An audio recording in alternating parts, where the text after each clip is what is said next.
Welcome to Coaching Uncaged. Today I am joined by the founder and CEO of Animas Center for Coaching, Nick Bolton. Welcome, Nick. Hi there, Rob. Good to be here. Great to have you with us. And I think this is going to be a really interesting conversation about sort of the life and times of Animas and what's going on for us right now. Yeah.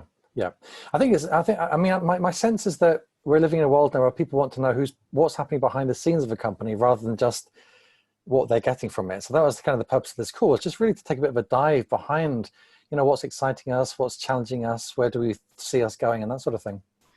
Okay, and to kind of jump in with that, sort of recognizing the sort of the time period that we're in with the sort of the pandemic, I guess there's a conversation there about, what's been challenging for us recently.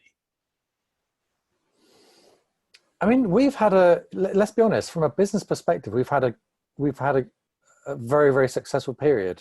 I would say we've not been affected by the pandemic from a business perspective, but we've had some personal blows. We've had people who've lost people who are very, very close to them, and we've had people who have had people around them who have been ill. And it's from a personal perspective, it's been challenging, I'd say.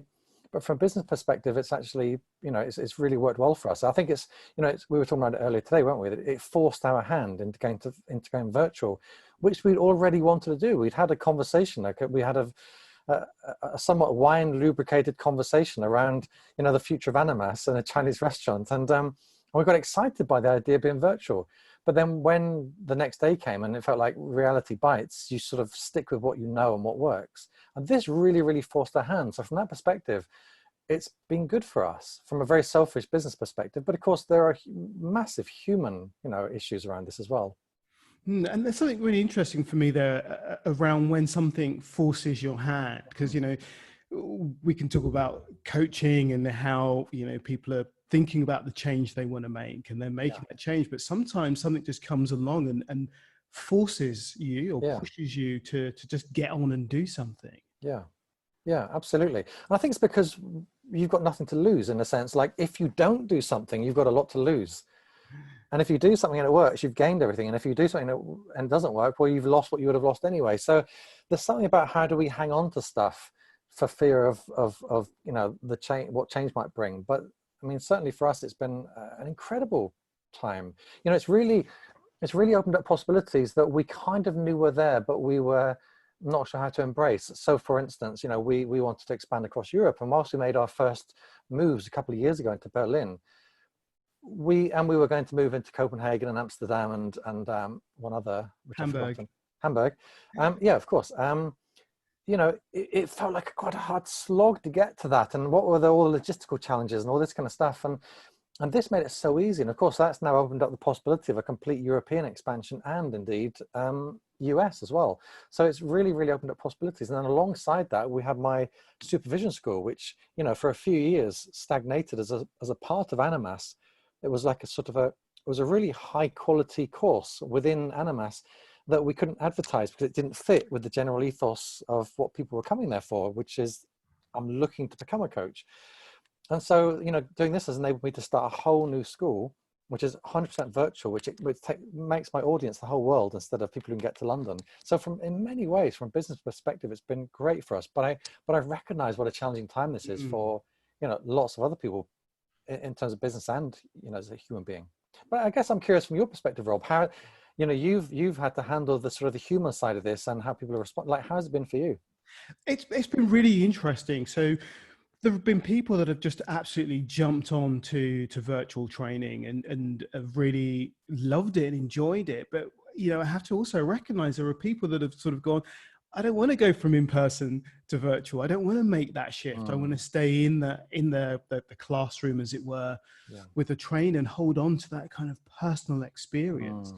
And at the same time, we've been dealing with people passing away and sort of student family members being ill, and having those conversations with people, which are really challenging and heart-wrenching, whilst at the same time going, okay, but so how do we continue to live our day-to-day experience whilst this is happening around us? Yeah.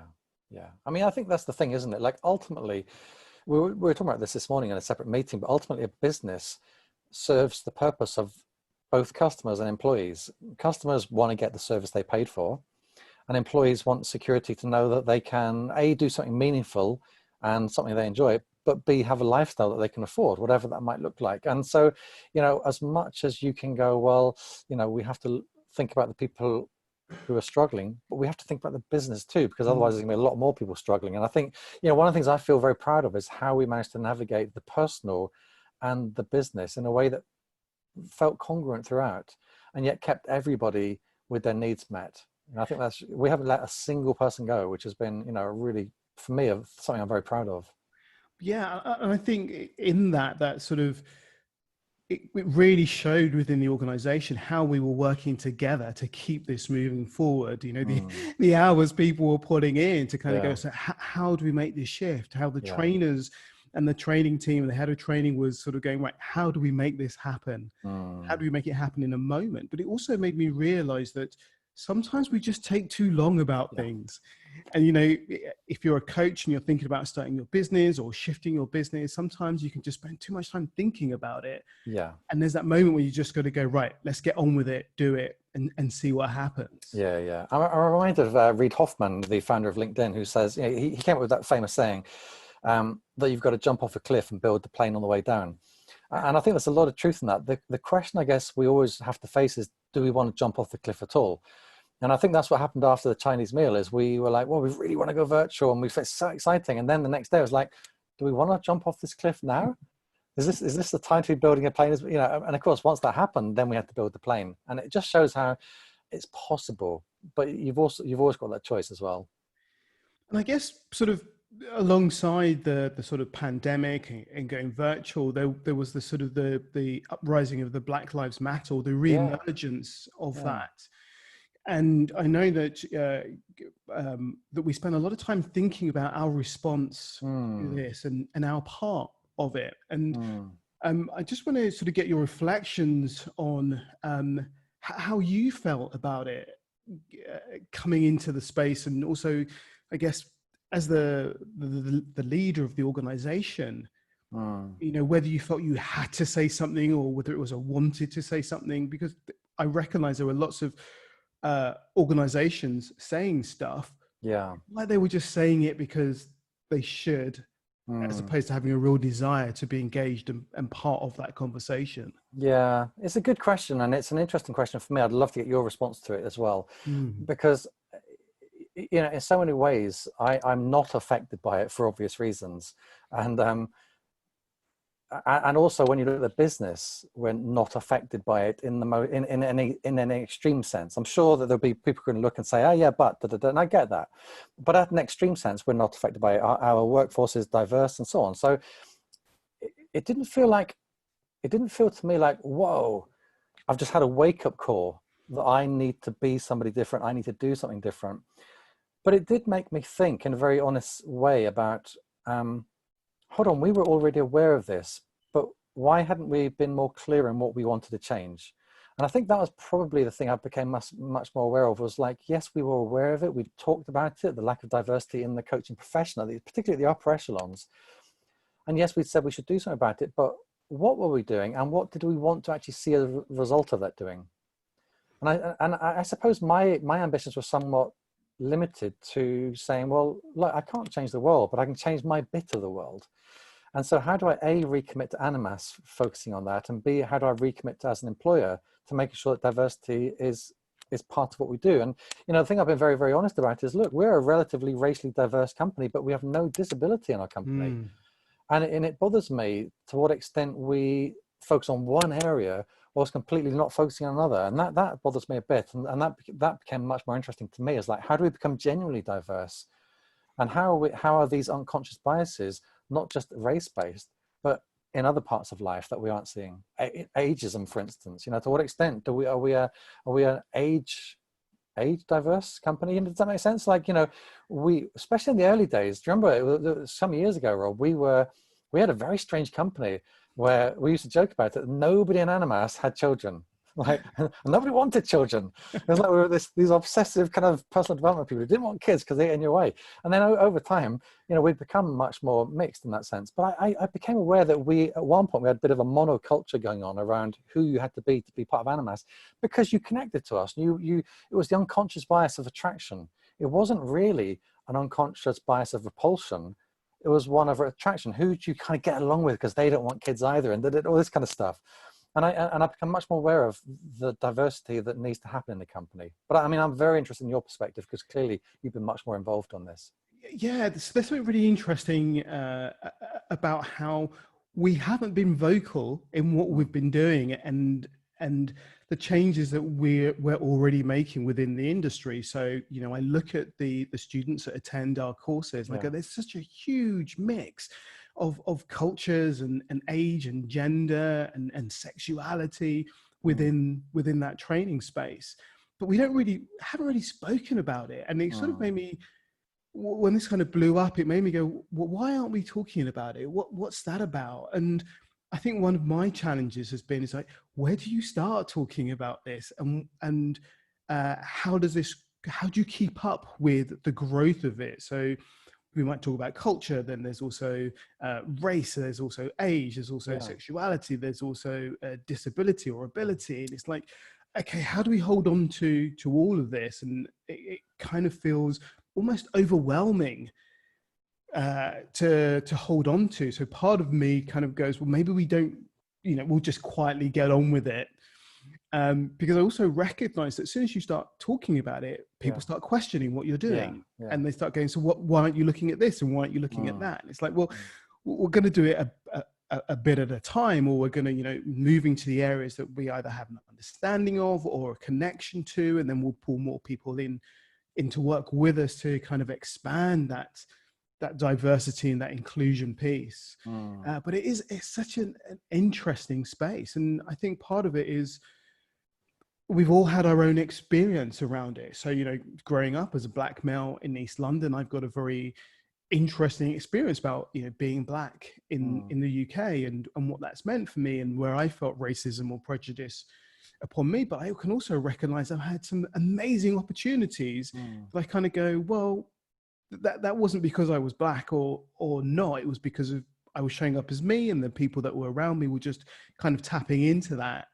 And it's really interesting where we go with it, and how we sort of hold on to what is it we want to create? What's the change that we want to make? And why do we want to make that change? So from your perspective, Rob, what would you say you are trying to achieve with the diversity project you've got going? Yeah, so I guess the biggest thing for me is to enable coaches from different backgrounds, so kind of the BAME community, to feel part of the coaching community at large.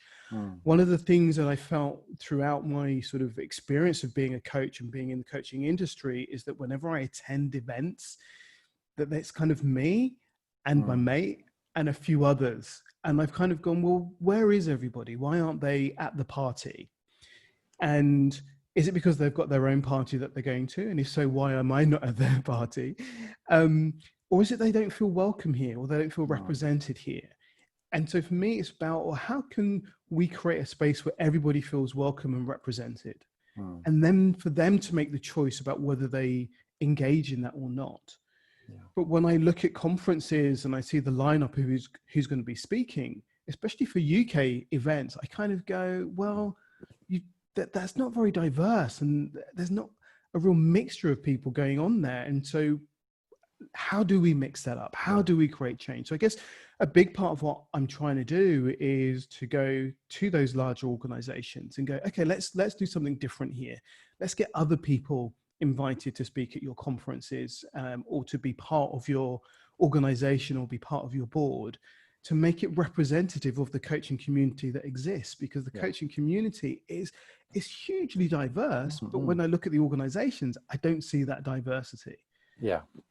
So that's a big part of what I'm doing, and to give people the voice and the opportunity to kind of go, this is what we need when it comes to diversity in coaching, and this is what we would like to be happening, and to how do we get involved, as opposed to looking at at an organization and go, well, okay, it's all middle-aged, white, middle-class people there, so I'm not going to engage. But actually, a part of me is also wanting people to go, oh, it is only that, so let's engage. Right. Let's take action to create a difference, as opposed to just going, well, they're not inviting me, so I'm not going to come. Yeah. I guess part of it is me going, let's gate crash the party and invite ourselves, and then have conversations in these spaces. Yeah, makes sense. So, as I sort of think about this, it reminds me of sort of some of the social impact work that we do, because I think that also feeds into the diversity around coaching and coaching industries. And I think at Animas, we've done a lot of we've done a lot of social impact work, almost without noticing that we're doing it. Yeah. And I'm just curious about your thoughts about social impact. Yeah, I'm glad you brought that up, because it does feel very important to me for a number of reasons.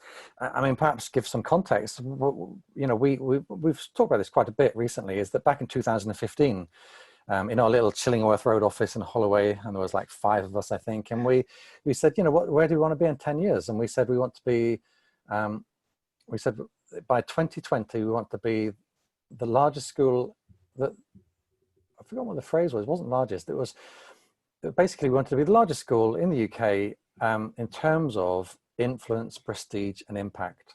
And that by 2025, we wanted to be the largest in the world by prestige, influence and impact. And you know, we did a really great job of growing as a company and as a business, and growing in terms of the student base. So we did a great job of size. And with that size came certain knock-on effects, such as social impact projects, because it was like, wow, there's this huge community, how can we do things? But we didn't really consciously and mindfully say, how do we develop this? And so what we did in the last like month or so, I guess, you know, now we've reached that 5-year point, and I think we are the largest in the UK. Can't be sure, because it's, you know, we're all private companies, but I think we are. We've got to the point where we're going, hold on, let's revisit that initial statement and say, what about the other parts of it? You know, size is one thing, but what about the impact? What about the prestige? What about the influence? And now we have this 5-year vision where we have our 4 missions, our big purpose, which is to help more people to essentially take control of their lives. And then the 4 missions, which is to support coaches through their journey for life, to build communities of coaches that can inspire each other and learn from each other and keep each other connected to the profession. The third one is the social impact piece. And the fourth one is influence in the profession. And I think now we've recommitted to them at a much more detailed strategic level.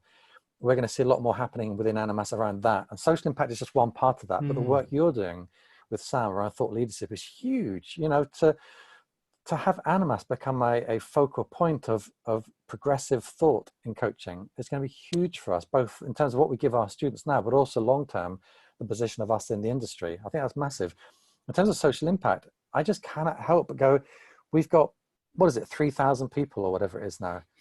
There's got to be a way to galvanize and mobilize them to make a difference. And so, you know, we've added that final component to our mission is to mobilize our community to make a social impact. And that can be in multiple areas. And we've seen some really great projects that have just sort of, like the Age UK, the Coaching for Carers, and, you know, some really great projects.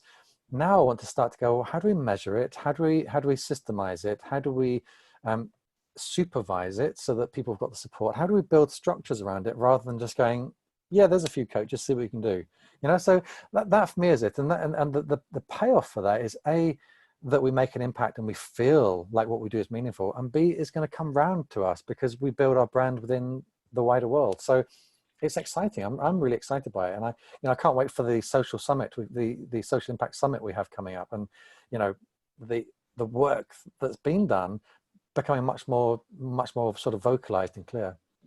And one of the things I love about this, it sort of ties back to my theatre and education days, when it was about what's the impact you can make with the community, and, and what's the change that you can create within the community that's seeking to create change. So, you know, I know one of the projects we're looking to work with is a project called Manhood, who are based in, I think it's North London. They work with young men to explore, you know, how do you grow up as a young man within this within your community, and kind of getting back to those rites of passage and owning your space in the world. And it's like, oh, coaching is going to be a huge part Amazing. of that. Yeah. And it kind of just excites me to kind of go, oh, wow, this so connects to where I started my career sort of in theatre and education. And now in coaching, it's become part of that as well, which is just wonderful. And you know, one of the things I love about this whole concept is how it starts to show what coaching is really capable of. You know, because when coaching first started, it was very much the boardroom. It was either boardroom or remedial. You know, either you went to a coach because you were failing, or you went to a coach because you'd earned it as a top executive. And then it began to branch out into the broader world, you know, life coaching, personal coaching. And only more recently are people beginning to see that it's an interpersonal communication approach, which is applicable anywhere. And what if you can really take that to places where it isn't traditionally associated, you know, places that either can't afford it or don't have the time or the resources? What could it then do? And it's interesting, you're talking about the young men and the narrative. And of course, you immediately think rites of passage and narrative coaching. And I'm not saying that will be how you do it, but you can just see the beauty of the connection between those ideas. I think it's just, you know, I think it's beautiful. And a bit, you were talking there about earlier on about Chillingworth Road and that growth. And I often think about how, you know, it feels like Animas went from a corner shop to a supermarket. And I often wonder how did you manage that kind of that gear change as the leader of that corner shop that then became that huge supermarket, as it were? That's interesting, because actually it's funny, because I think Tesco started off as a greengrocers, didn't it? Yeah. So it's funny. Oh, you know, it's funny you asked that question, and it's very hard for me to answer it in some ways, because there's nothing I can point to. You know, like a lot of business people will have something they can clearly say, this changed my life when I read this, or I learned this, and there's nothing like that. It's rather like going back to the start of our conversation about going virtual and the jumping off the cliff and building the plane on the way down, because there's no question, if you look back at our trajectory, that we made lots of mistakes, but you've got to make the mistakes to get to the next phase. So I kind of see it was just an organic process. Somehow I think I'm quite good at committing to a big picture and then not just dreaming about it, but making it happen. And one of the things that shocks me is how accurate those pictures are. You know, I never forget, I think I said this to you recently, like I never forget having a conversation with Sarah, who worked for us years ago, and saying, Sarah, I've got this big vision for next year. We're going to have 180 new coaches, which at the time seemed a lot to us. And we ended the year on 179. I mean, there's something about becoming really, really clear on what you're trying to achieve and how you achieve it, and then working to that in a very not structured, like as an obsessively structured, but a clear way. And I think there's also something about just, in a way, as much as having this really, really clear vision and then knowing how you're going to get there, also being detached from the importance of achieving it. So that if you don't, it's just like, oh, well, another year gone and we didn't get there. I did everything I could and it didn't happen. There's something about that, because I think that allows you to then take risks. If you become too attached to this end goal, you end up kind of like being afraid to move in case you lose that goal. So there's, you know me, you've known me for a long time now, that I tend to be somebody who kind of moves in and out of the company. One minute I'm very, very involved and I feel like, oh, I really want to come and shake things up. And I'm like, I've had enough and I want to run away.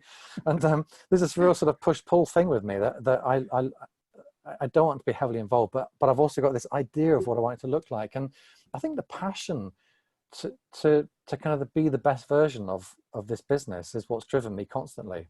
And then just finding the right people. And you don't even know they're the right people because people come and go. But the people that settle are the ones that stick. And you know, I've known you since, I think, 2009. And at each level we got to know each other. You've found the next level to grow into and stick and stick and stick until it's like, wow, now I've got it. So I think there's just something about being open, allowing the organic flow, but being clear about what you're trying to achieve. But there's no single thing I can point to. I will say this, I guess, that years and years ago, I'd read a book called, what's it called? The E-Myth by Michael Gerber. And that book definitely was one of those books that changed my life, because I was still at that point, just me. I was doing everything: bookkeeping, sales, training, everything. And then you read this book and you think, that's how you do it. You divide the business into functions, and then you put yourself in all those functions, and then you slowly replace yourself in each function from the bottom up until you're left at the top. That makes sense. And that's sort of how I did it unconsciously, like, you know, kind of slowly following that idea, but in a very unconscious way.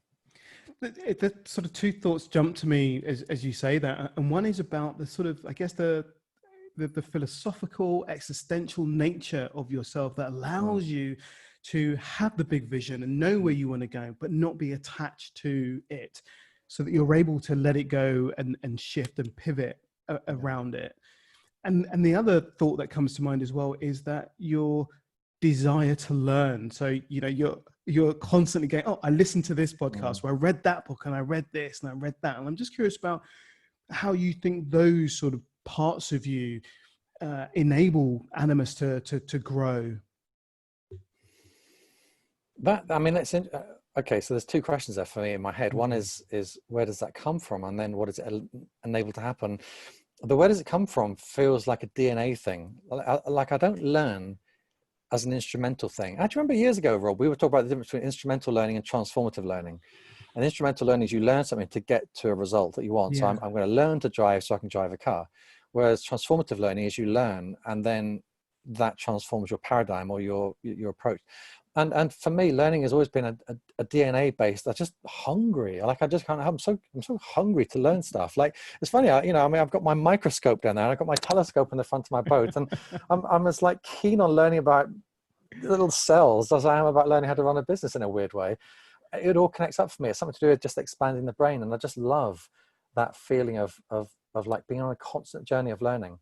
Now, how that applies to Animas, it's an interesting one because it can get in the way. I would say. Like to some degree, I think that I can get in the way of the system operating smoothly because I'm constantly interrupting with new ideas, and that can be good, but it can also have a flip side. Like the shadow side of that is like, Nick, leave us alone. You know, we've got it working, and you keep introducing another app you think could be good or another idea you think could be good. You know, but I suppose it's the energy that brings that's the real.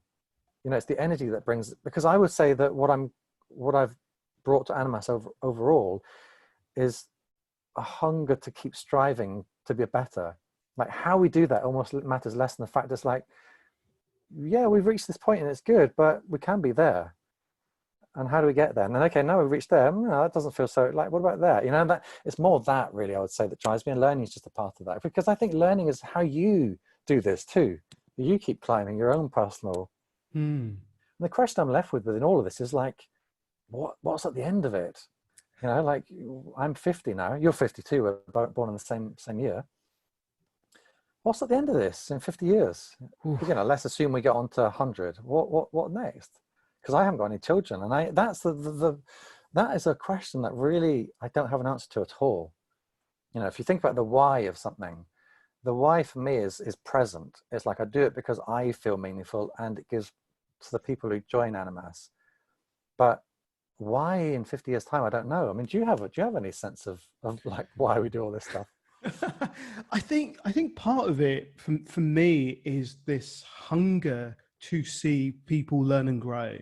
So I know that when what connects coaching to educational work that I did in theatre was about when I see somebody get something for the first time, or recognize that they know something, or they can do something, and they then go off and do that, and they're kind of the joy, I guess, that I get from that.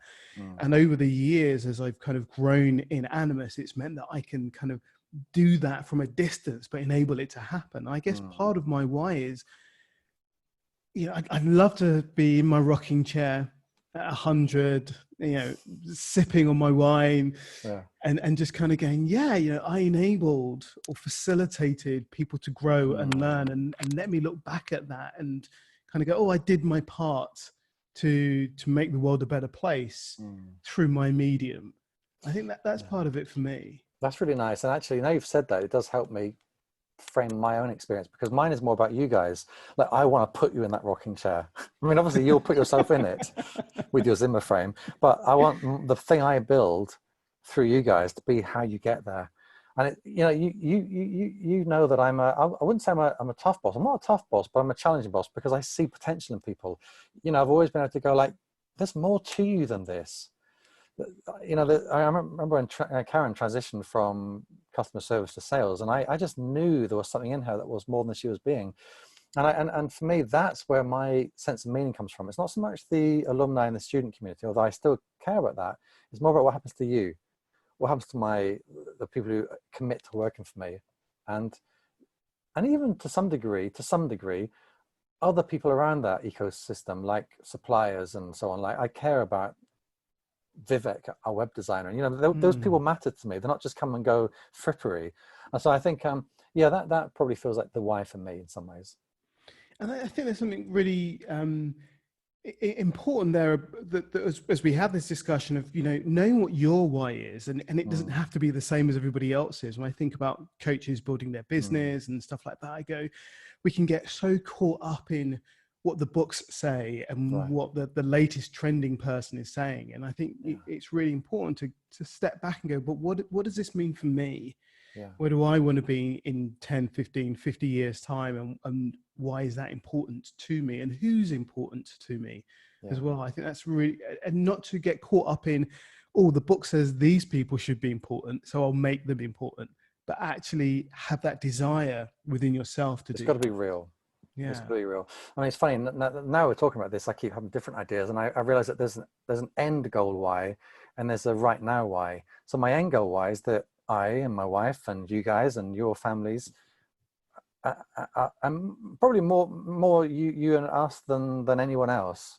In other words, the employees and myself and my wife, that we end up in a happy place. Like, that's my end why of all this. And then the right now why for me as an entrepreneur has always been the act of creation. Like, you know, when I think about why do I do what I do, I go, does the world actually need another coaching supervision school? Not really. Like, we could quite happily survive without another coaching supervision school, but I want to build one, and I want to build the best one, and I want it to be the biggest one, because when you're the best, you should be the biggest, you know. And then it becomes a creative endeavor. It's not about the world needs it. It doesn't, but I want to create it. And so my why is like, do I feel that I'm actively pursuing something that makes me feel like I'm creating something?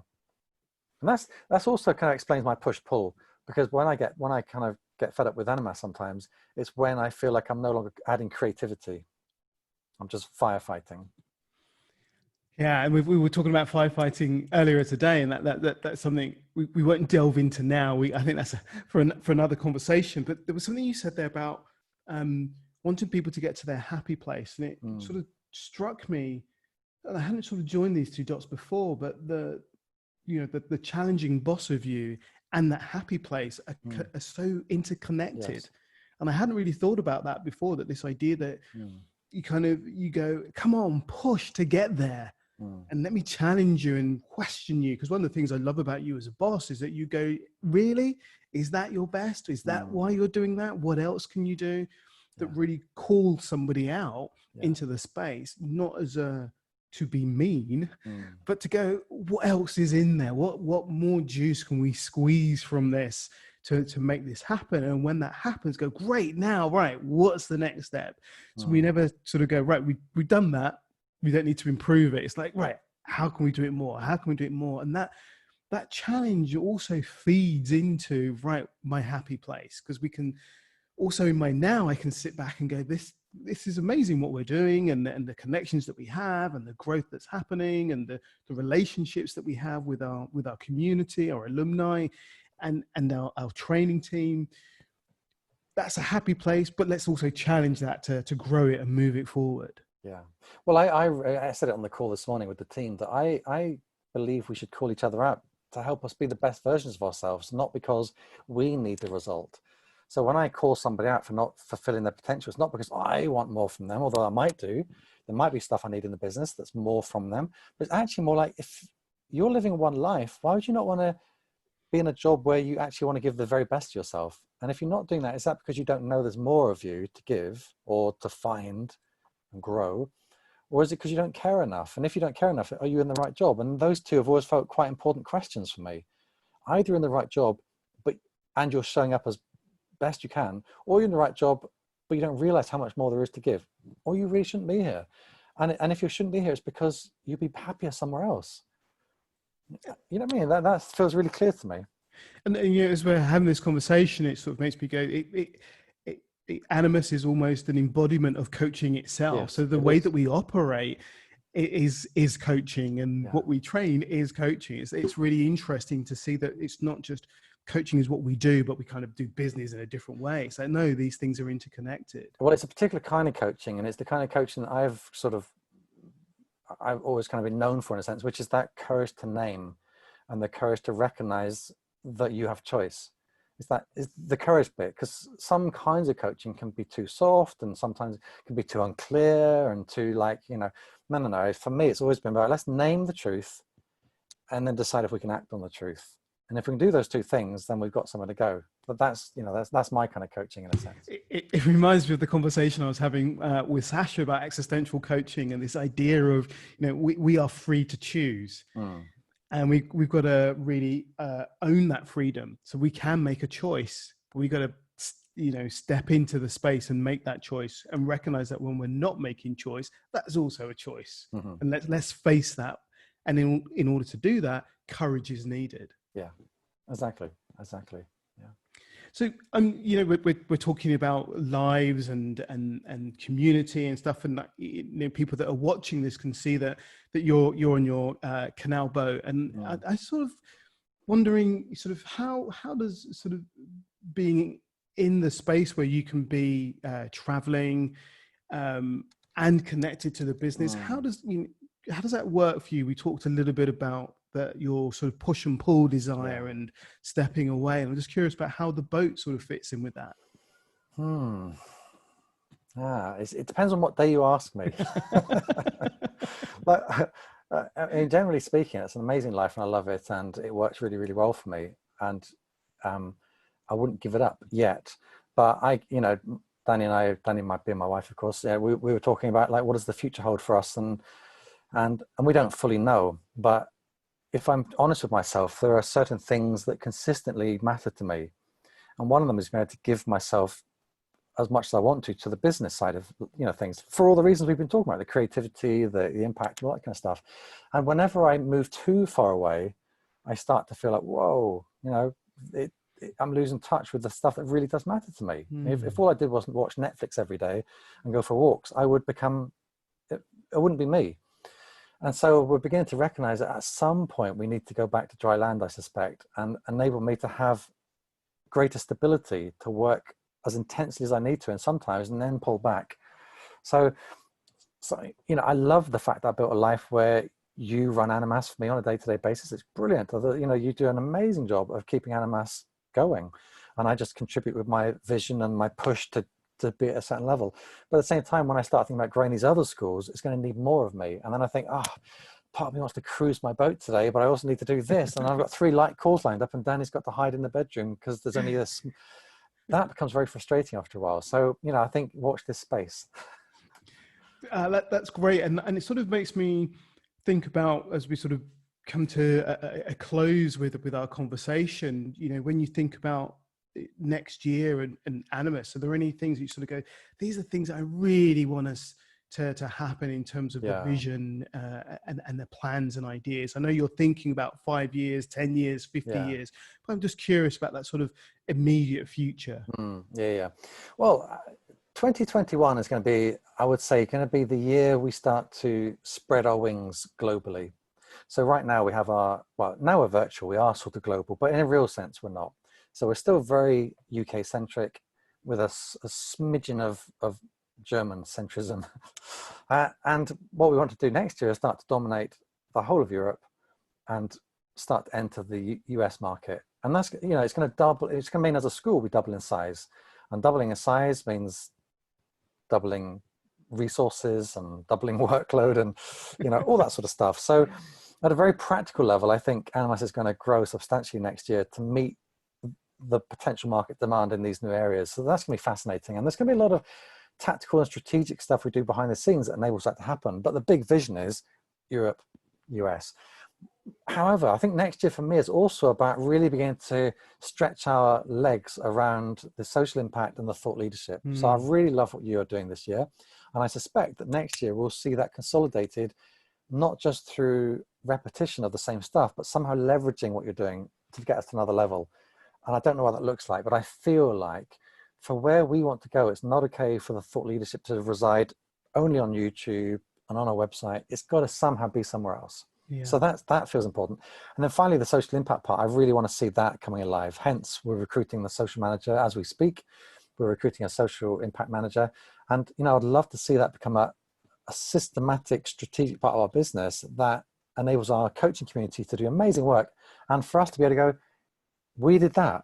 Yeah. Like from a place of meaningfulness, we did that. Like I think the work we did for coaching for carers, where we helped, you know, palliative carers through difficult phases, through training other palliative carers from previous, you know, that was amazing. Yeah. But where is it? It kind of just disappears off. And I'd love to be able to point to it and go, see that? We did that. And Yeah. that's the bit I kind of feel like I want to kind of master, is how do we create a strategy around it? Fabulous. It's been a real pleasure having this conversation with you, Nick, and I'm sure we'll have many more of these, and we can sort of delve into other things that Animas are doing and things that you are doing as well. So thank you so much for joining me today and having this conversation. Thanks, Rob.